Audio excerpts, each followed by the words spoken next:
Hey guys, what's up? It's Nicole. Welcome back to my channel. So, I want to talk to you guys about some stuff that I think will help a couple of you because I think some of y'all are struggling right now and going through this. And, hey Classy, what's up, girl? So, today we're going to talk about making a decision. Okay? So, if you guys are familiar with the 12 steps, step one is we admitted we were powerless over drugs and alcohol, that our lives had become unmanageable. And before we can go further in the steps, we have to make sure that we take step one completely. We have to take it wholeheartedly. I think the easy part, you guys, the Kroger company is calling. You know what? Okay, sorry about that, you guys. I think the easy... Hey, Bobby, what's up? I think the easy part about step one is admitting. I think that's probably the easier part. But I find that it's a lot harder to accept the fact that you can no longer use drugs and alcohol. That's what we're going to talk about tonight. We're going to talk about teetering on the teeter-totter of recovery, relapse, recovery, relapse, recovery, relapse. How many of you guys have been on that teeter-totter? I know I have. They used to call me the relapse queen. Okay, you couldn't take nothing I said at face value because tomorrow I'd be high. I could not stay sober.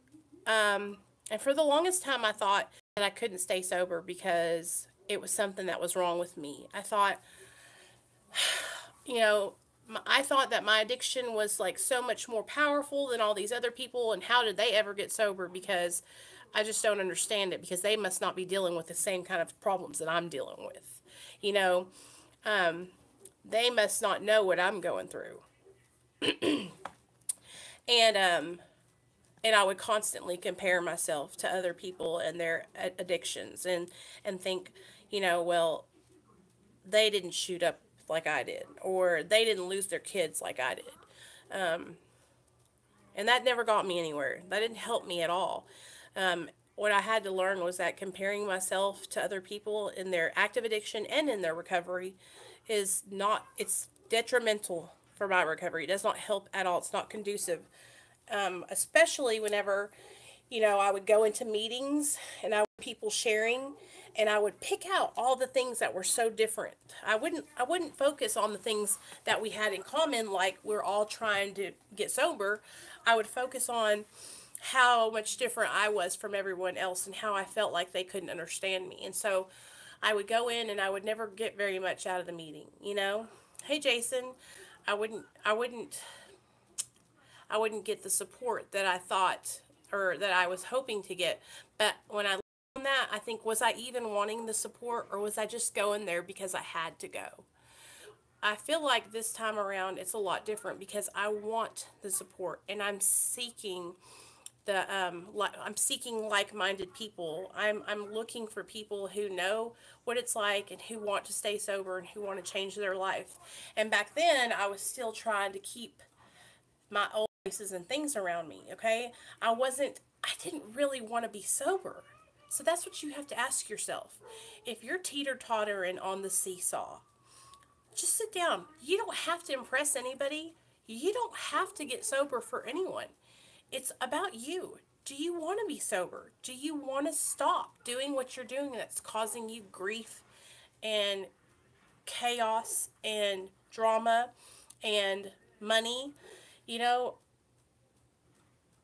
I had to ask myself, do I want to get sober? Do I want to change my life? Because I was completely content getting high for the longest time. Because it worked. I got relief from the drugs. But what happens, and some of us might not have reached that point yet where the drugs stop working. If you're still getting relief from heroin, Xanax, alcohol, meth, and you haven't gotten your ass whooped yet in addiction, then you might still want to drink and use. And that doesn't make a person, it makes you a drug addict.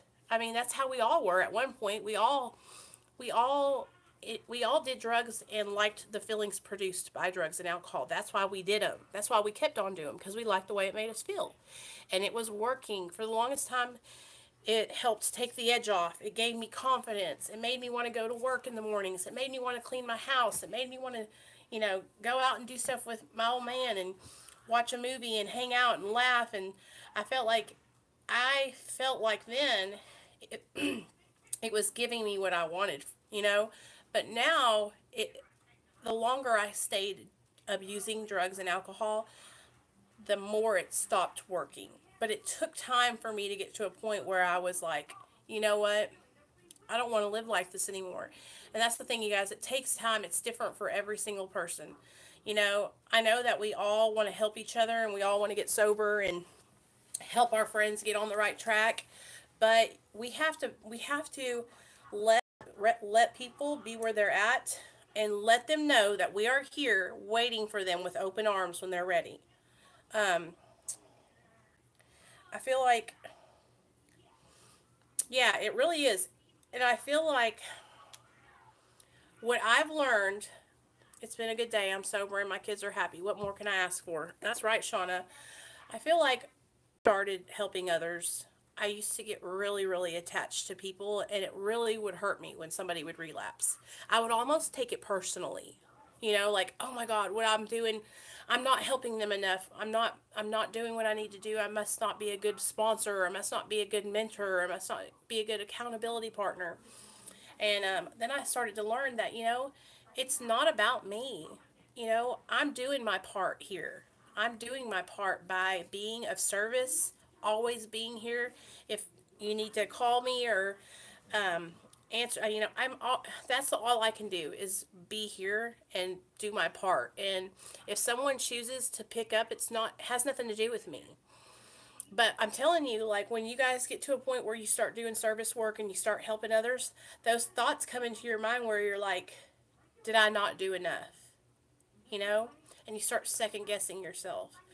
Um, but what I've learned is that when someone goes back out and they relapse, they choose to pick up whatever it is that they're doing, drinking, drugging, pilling, whatever. It's not anything to do with us, you guys. It's not nothing to do with me. A lot of the times what happens is there are stressors, there are outside circumstances that influence or cause someone to either make that choice to pick up and use, or they might just not want to be sober and they might say, you know what, I'm done.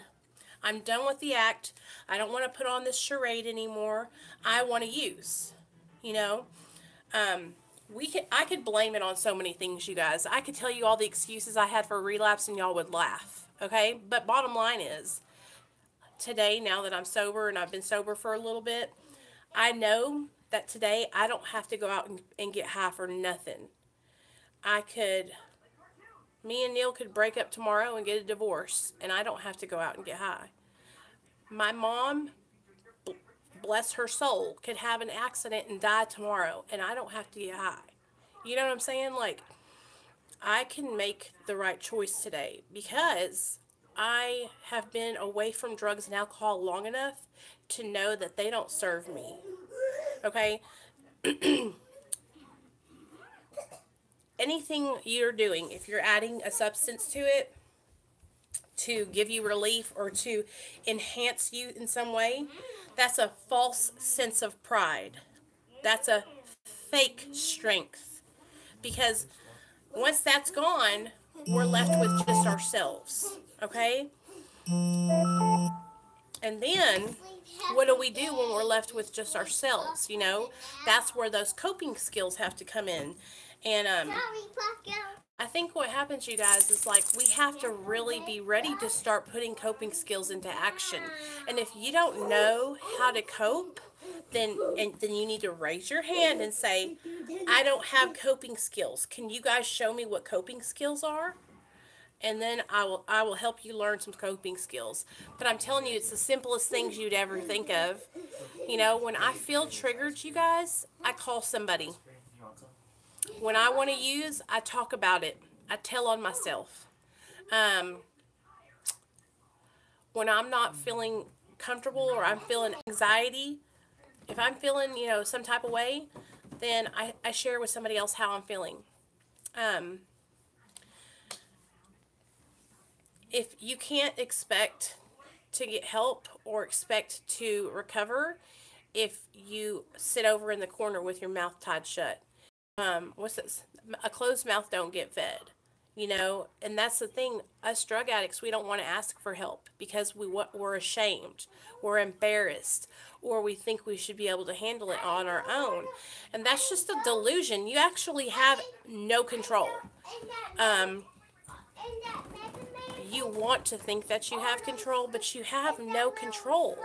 You can admit that you're out of control and that you need guidance and help, then you will continue to struggle. You will continue to go back out. You will continue to pick up until you can squash that reservation, let go of that pride, and reach out,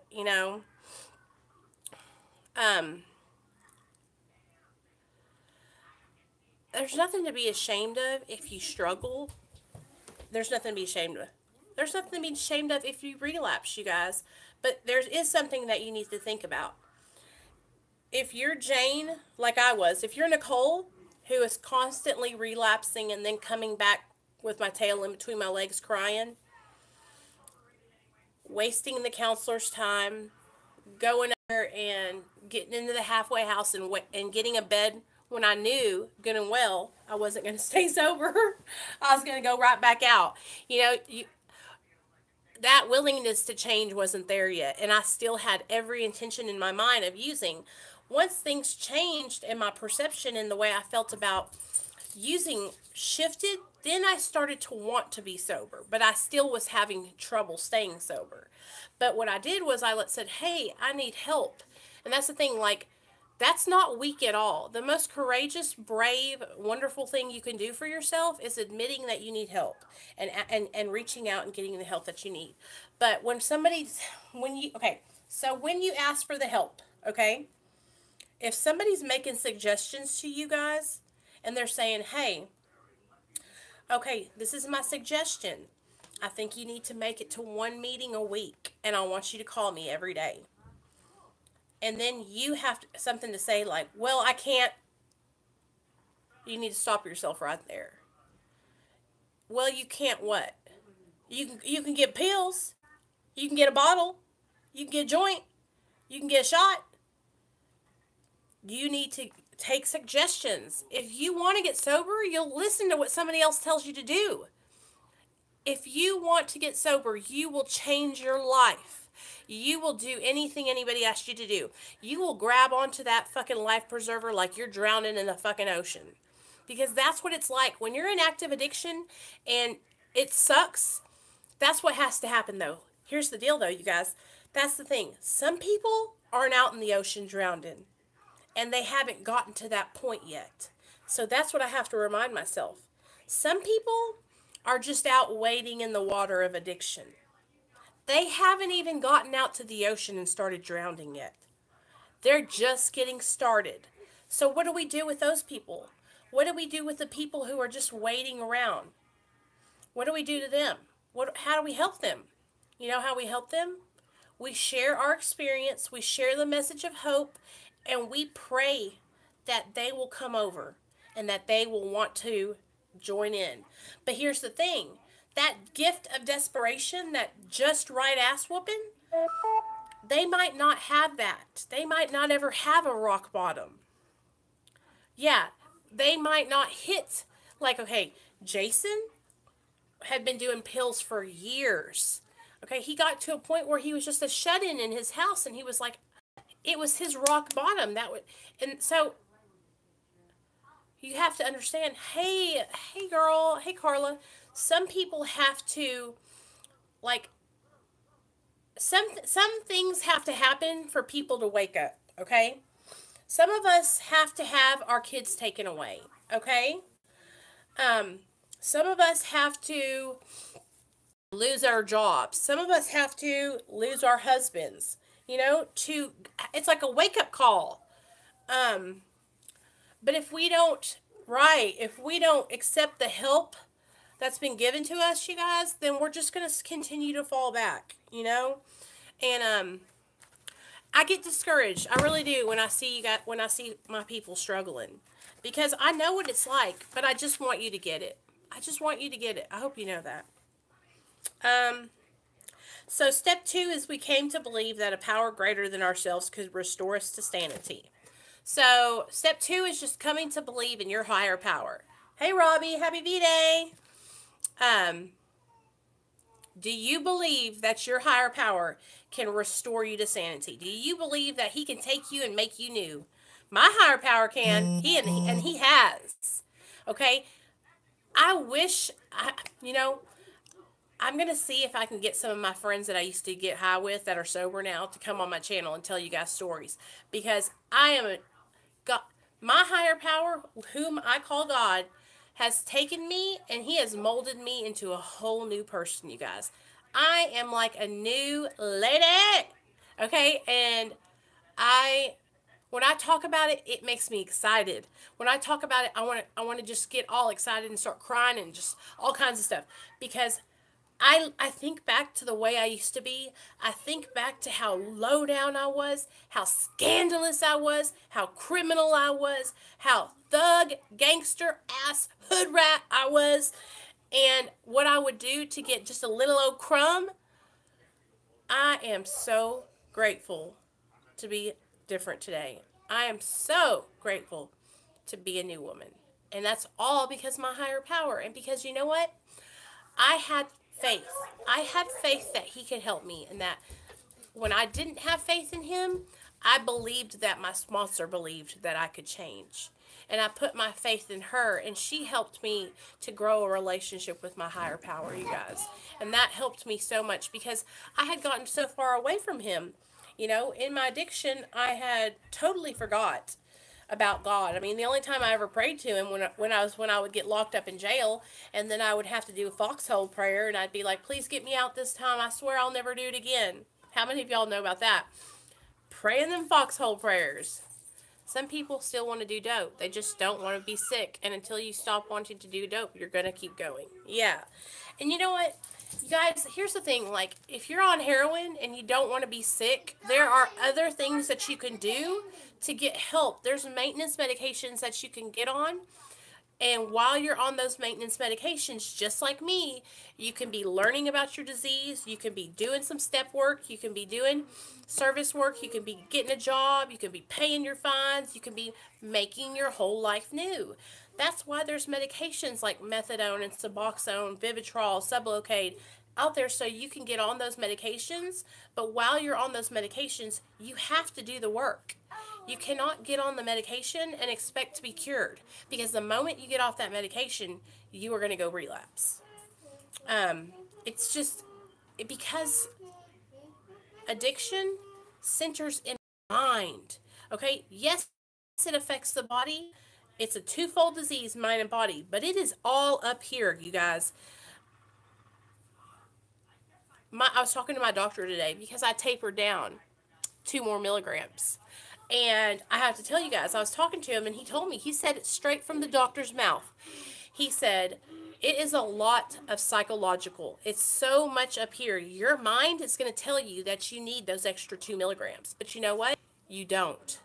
You're not even going to be able to physically, you're not going to tell a difference, but it's the psychological part of it. And that's what happens is our addiction centers right back here in our mind, you guys. It's back there telling us we need this, we need that, we're not this, we're not that. That's what addiction does. It's a mental illness. Didn't mess with me because I know it's what. Yeah, Shauna, you're going to do just fine, girl. I know you got surgery coming up. So now that we are past steps 1 and 2, this is what I wanted to talk about tonight. I wanted to talk about making a decision, okay? So have all of you guys admitted and accepted that you cannot get high no more. And that if you do, you're going to lose your shit. Okay? So that's step 1. Surrender. Surrender. Step 2, coming to believe. believing in that higher power, putting faith in something that's bigger than you. If you're not ready to put it in a higher power, you can put it in this group of people here. You can put it in the universe. You could put it in nature, something that's bigger than you. Okay? And then step 3 is made a decision to turn our will and our lives over to the care of God as we understood Him. And so this is where we start to take action. This step and on. So making a decision means, it doesn't mean I'm going to think about it. It doesn't mean, oh, maybe. It means you're making the decision. You're turning your will over, and you're going to start trying to do the next right thing. And just like I said, in the morning times when I wake up, what do? Turn my will over every morning. I have to redo it every morning, you guys, because it expires by the time I'm home from work, because I'm just like, I'm done. I've been doing right all day. I've been being kind to customers. I didn't run no red lights on the street. These are the little things, you guys, that I have to do today that are the right things that make a difference whether I get high or not. Seriously. I don't shoplift anymore. Okay, Jason, see you later. I don't shoplift anymore. I don't cuss people out anymore. And these are all things that I've had to change that help me stay sober, you guys, because little things add up, okay? When you're making decisions all throughout the day, little decisions like whether you're going to shoplift in the Walmart or not can make a difference in your whole recovery, okay? Because what happens is, enough of those little decisions, those little, oh, I'm just going to slide through and nobody will ever know. Enough of those permission statements where you're like, I can just take one Xanax. No one will ever know. And then next thing you know, it's 2 Xanaxes, 3 Xanaxes, 4. And then you're on the floor. And everybody knows. We're never fooling anybody, by the way. Okay?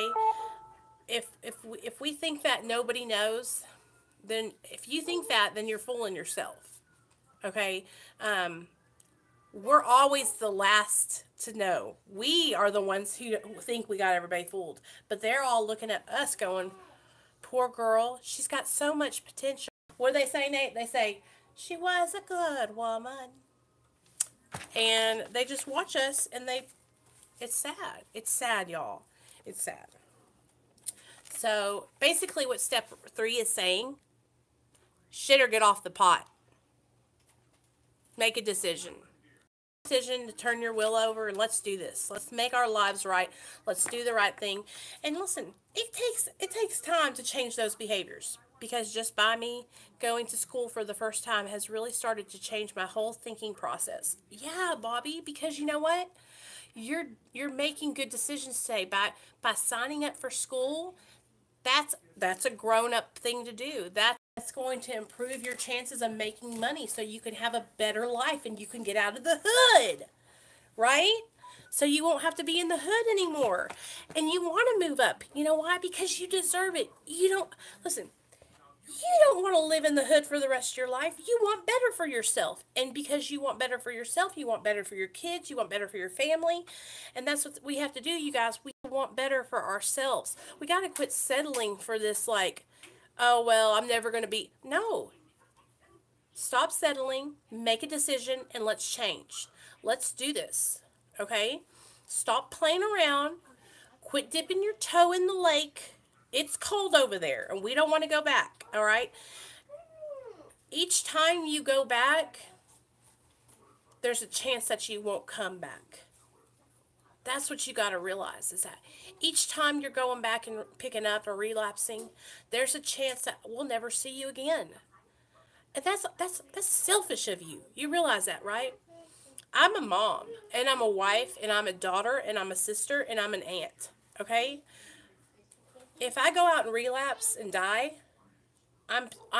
all those people are going to lose me, okay? That's selfish of me to go and hurt myself and take myself away from those people, especially my son.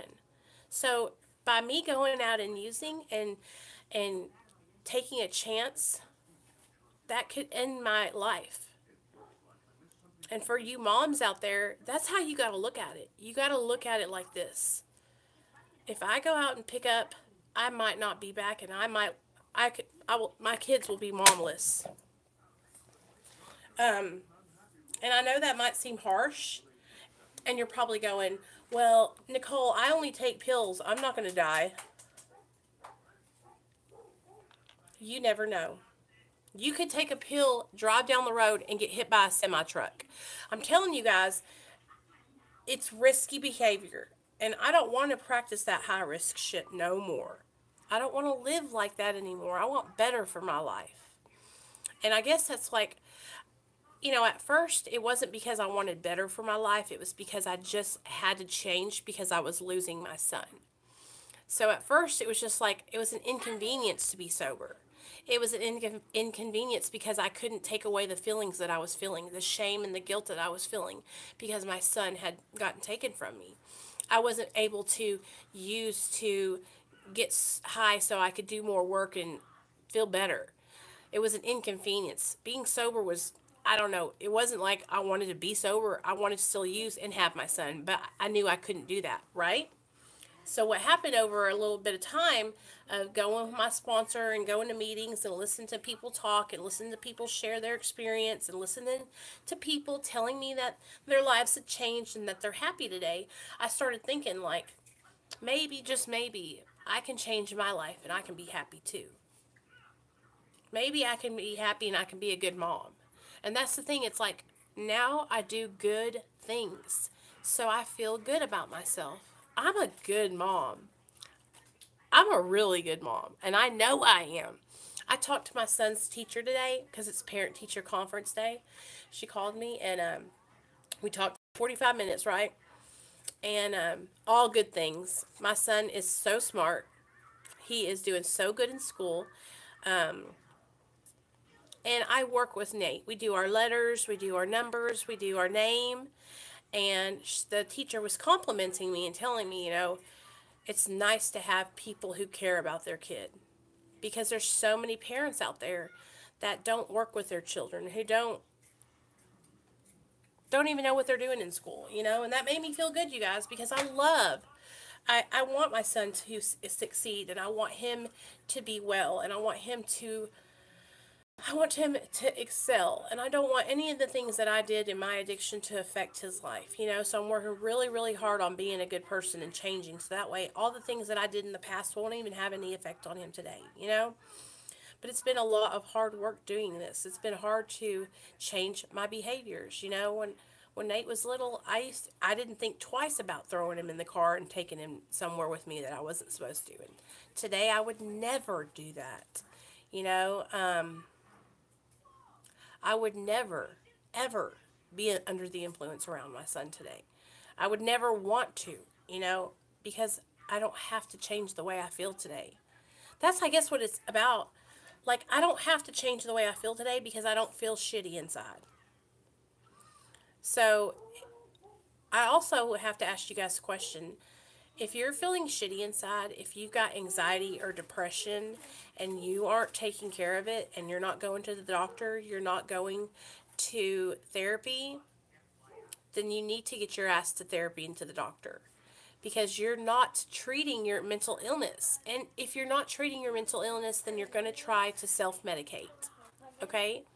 So instead of self-medicate and put your life, your family, your house, your dogs, your cats, everybody at risk around you, how about stop being selfish, put the dope down, and go to the doctor and get some real help?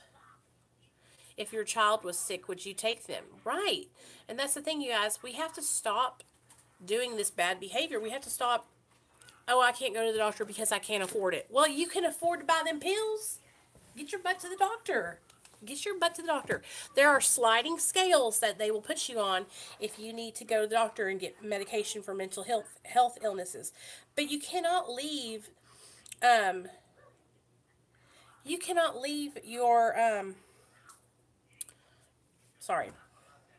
cannot leave your mental illness untreated, you guys. It's so, so important.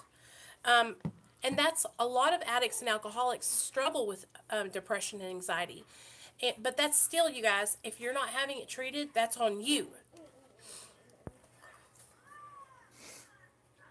Very cold, and when I see my people sick, the first thing I think of is you can have that and being sick. Yeah, and you know what, you guys, I'm telling you, if you're struggling with heroin addiction, there's so many resources out there to get you help. Do not be afraid of kicking heroin, okay? I promise you, you can do it. All right? Um, I didn't kick heroin. I kicked Roxy's and IV Roxy's. But I think it's the same because they're both short acting opiates. Um, the withdrawal sucks, you guys. Yeah, you can do it, Bobby. Aloha. I have had mental health issues my entire life. There is no shame. That's right, Sandra. And Sandra, I'm so proud of you. I saw your message on my last video. You're going to, I think you said you're going to your therapist or counselor, or, I don't know, but you said you're going somewhere, and I'm proud of you, girl. I commented back to you. Um, we've got to follow through, you guys. We got to stop putting ourselves on the back burner, and we got to just do what we need to do. Okay? Hey, Renee. Um, so, making the decision. Okay? So, if you guys are ready to start turning your wills and your lives over, that means your will is your thoughts, your actions, everything. Everything has to change whenever you get sober. Y'all realize that, right? You can't just like stop taking drugs and expect to be okay, because what happens is you stop taking drugs, and then all the other behaviors and things that you did when you were in addiction, they start rearing their ugly head. So you take the drugs and the alcohol away, and you're still left with you. So if you're not okay with just being with you, that's what you got to ask yourself. Like, what am I running from? Why am I pumping drugs inside of my body? What is it about myself that I don't like? What is it about me that I'm not happy with, that I want to change? And then get down to that. Get down to the real reason of why are you using drugs and alcohol? If you were prescribed medications and you got hooked on them, and now you're addicted, share with us. Tell us, like, what makes you feel that you are. Why are you still doing that? What do you want to change? Then, right. What do you think about kratom? Roman leaf. I really don't have an opinion on it. I've never done it, so I really don't have an opinion, babe. I have a couple of friends that have used it to get off of heroin and other opiates. So we just respect people's recovery, and whatever you do that makes your life better, listen, I don't care what it is. I just want you guys to be better. I want y'all to have your lives back. I want you to be able to be a mom. I want you to be able to be a dad, a sister, a brother, an aunt. I want you to be able to work a job. I want you to be able to pay your bills and pay your car payment and pay your insurance.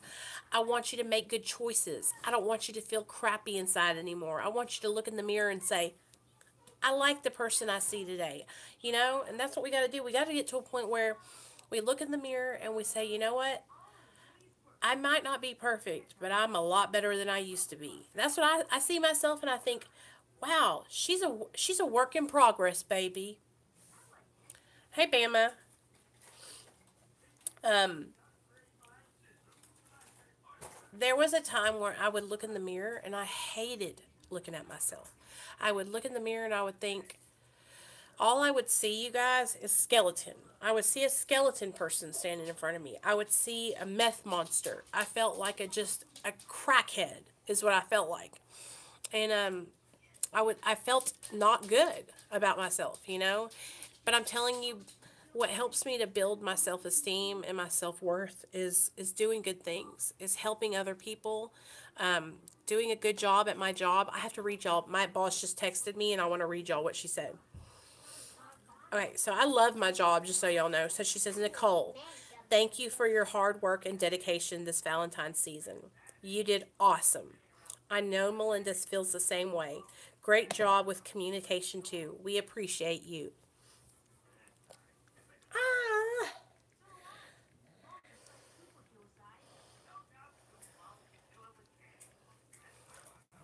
Happy Valentine's Day, Christy.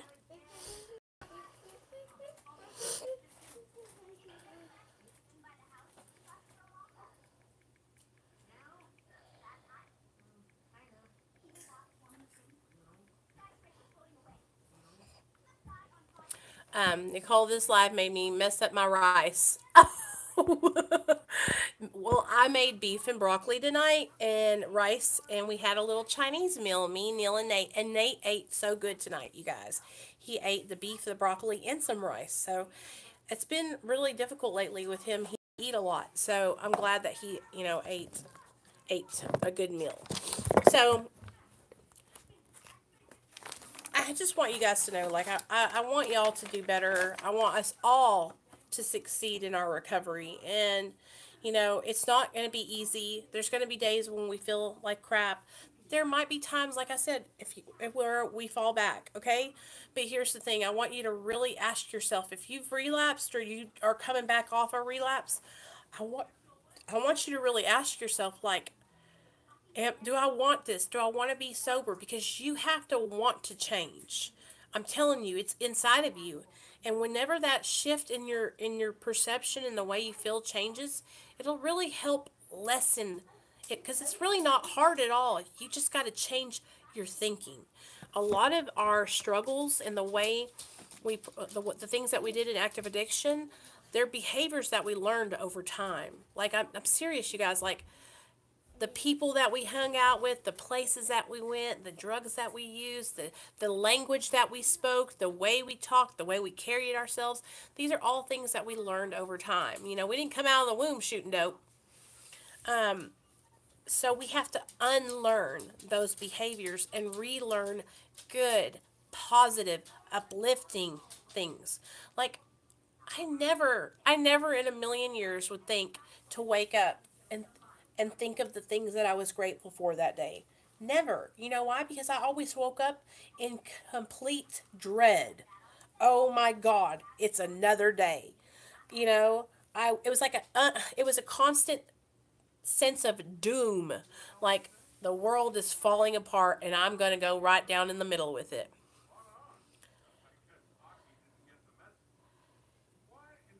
The what word? Please do not say the SUV. Hey, Christy, I'm so happy all y'all girls are here. Christy, no, it doesn't have to be inevitable. You don't have to relapse, okay? Like, but I know a lot of people do. I have before. I used to relapse all the time. I haven't this time for the past 3.5 years. And I'm working really hard to gain all the resources and all the support I can, so that way I can be successful in my taper and jumping off and all of this, you guys. Hey, Carrie. But I'm telling you, if you relapse, when you come back, I want you to ask yourself, like, look back at that relapse, okay? And think, okay, what was going on? Was I isolating? Did I think in my mind, oh, I want to use, and then act out that thought? Because we have to pull the trigger, okay? We have to pull the trigger before we do it. So what really start looking into your thinking. Maybe start journaling, start writing stuff down, and think, like, hey, I if you can line things up, if it's something. Oh, thanks, Bama. Appreciate you, girl. If you guys, what was I saying? Okay, so get focused, Nicole. So don't say.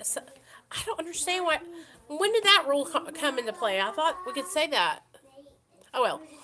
I'm almost there, you guys. I've got 990 subscribers, so we're 10 people away. Y'all didn't. Somebody go out there and make 10 more accounts.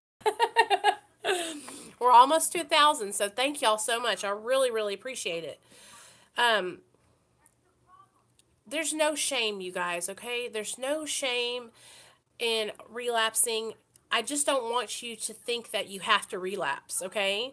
I don't want you to think that you're going to relapse. Like, you can get sober and you can stay sober and never look back, okay?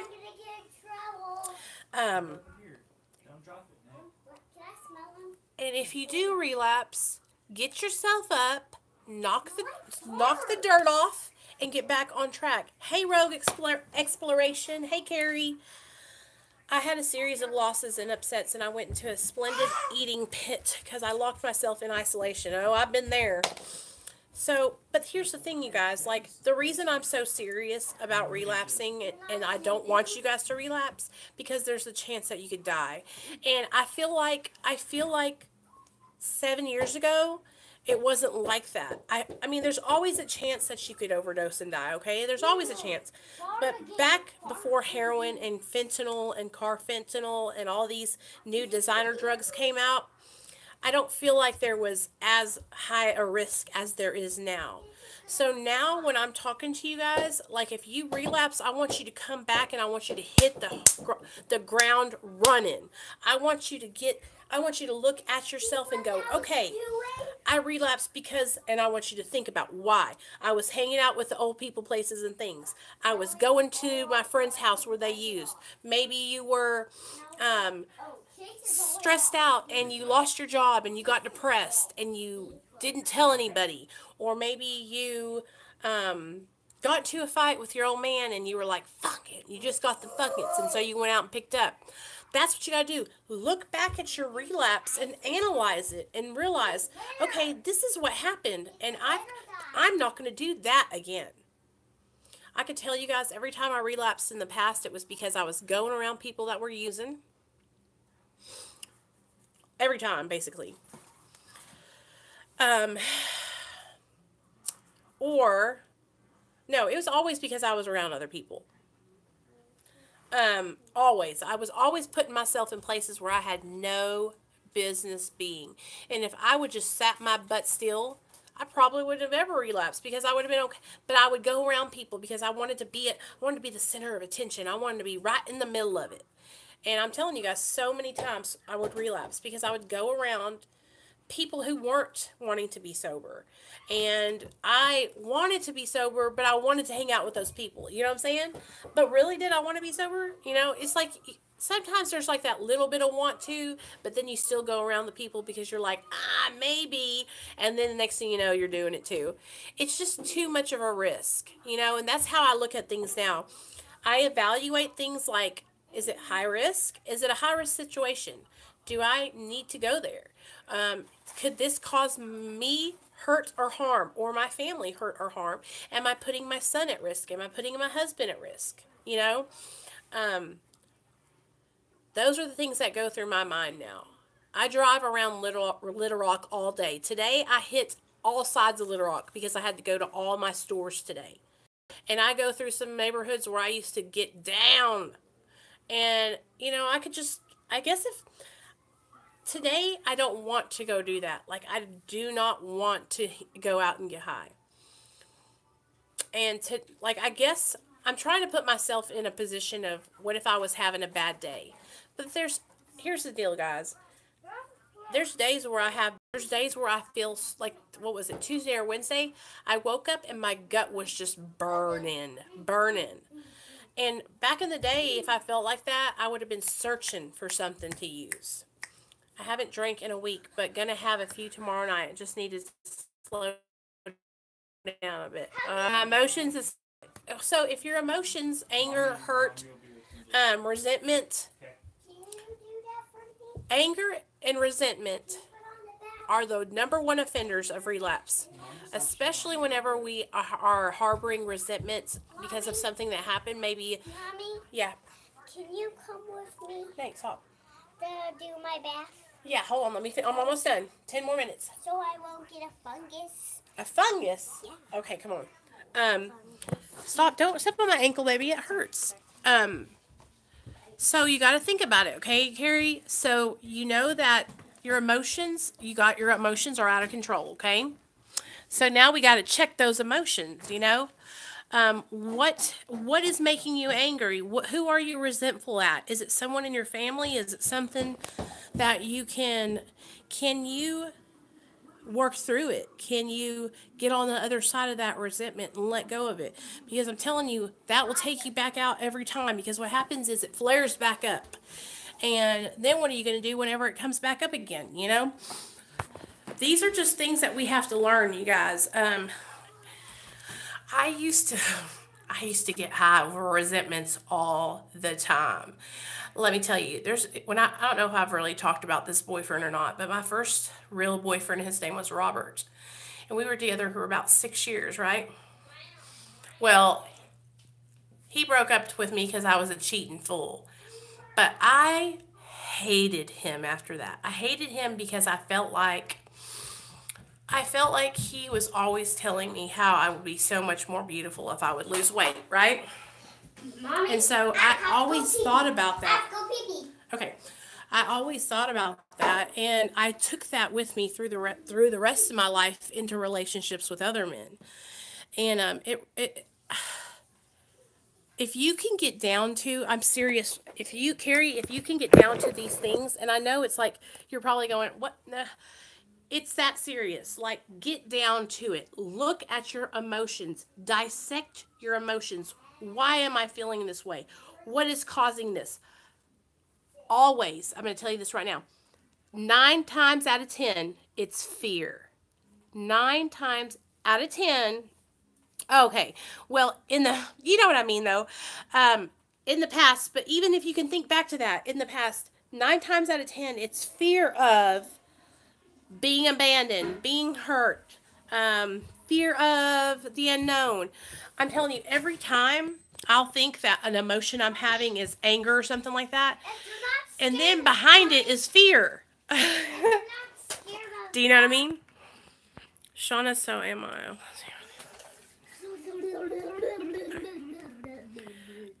It's my physical pain that would cause me to relapse. Okay, Christy. So pain is a big trigger. I'm going to set your bath. Pain is a big trigger for a lot of people, especially people that have chronic pain. Yes, Alexander, what? You know, if you are not... So, if you're having chronic pain and you're not getting it treated, Mommy, you need to look into treating your chronic pain.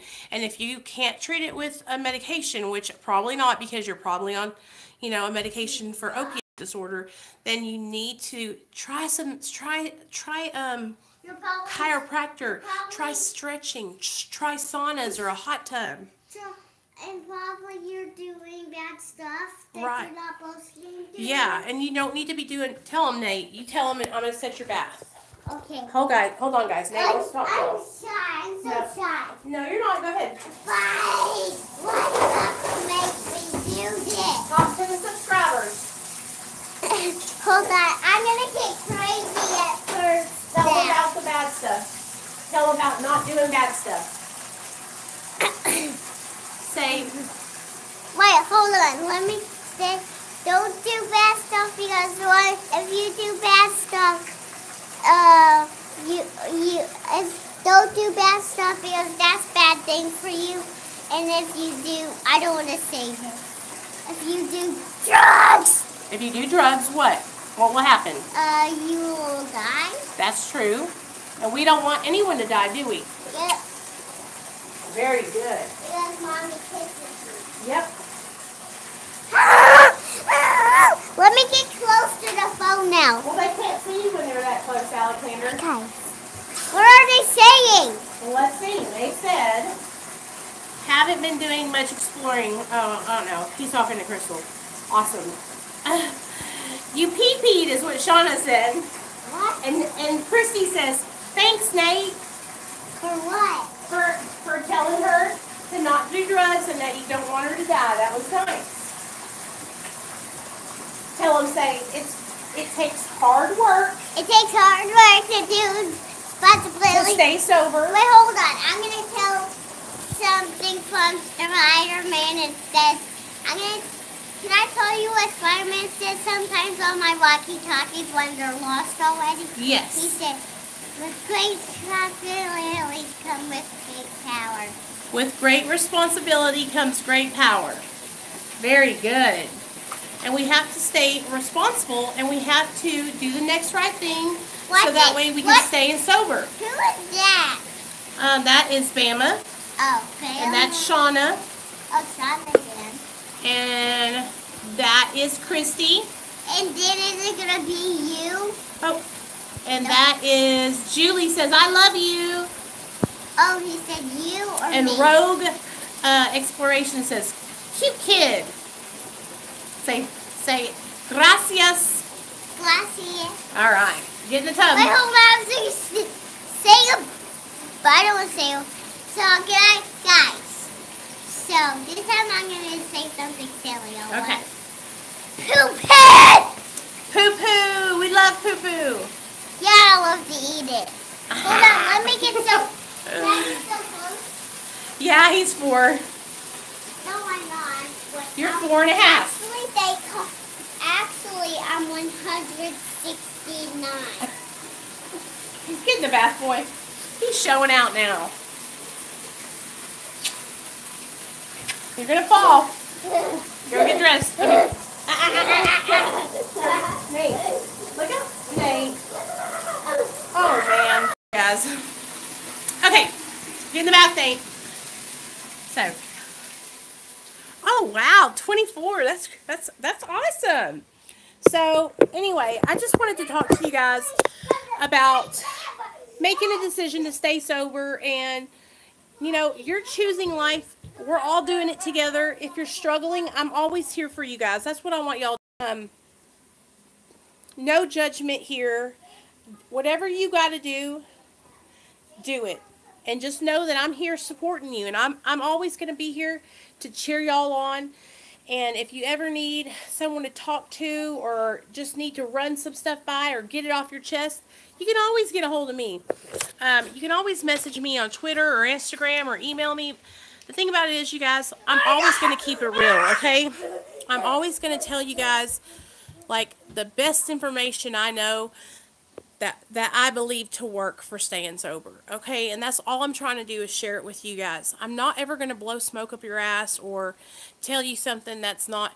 I'm going to tell you guys like it is. I'm going to tell you the truth, because that's what a good friend does.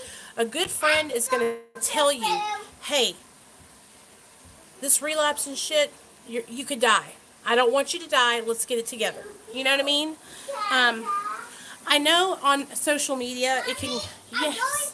Okay, son, go poo poo. I know on social media it can get hard, because we all want to make each other happy. We all want to have friends. We don't want to hurt anyone's feelings, and you know, all that kind of stuff.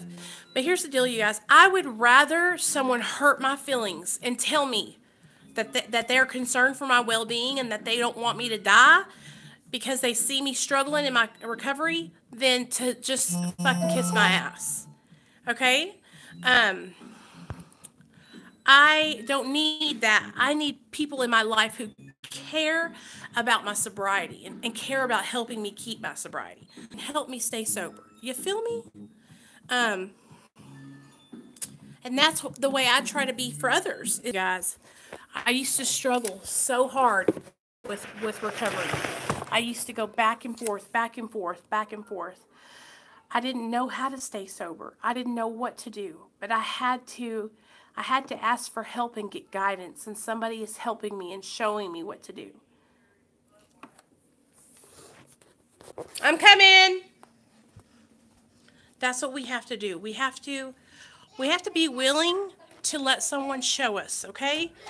And so that's what you got to ask yourself. Are you willing to let someone stay sober?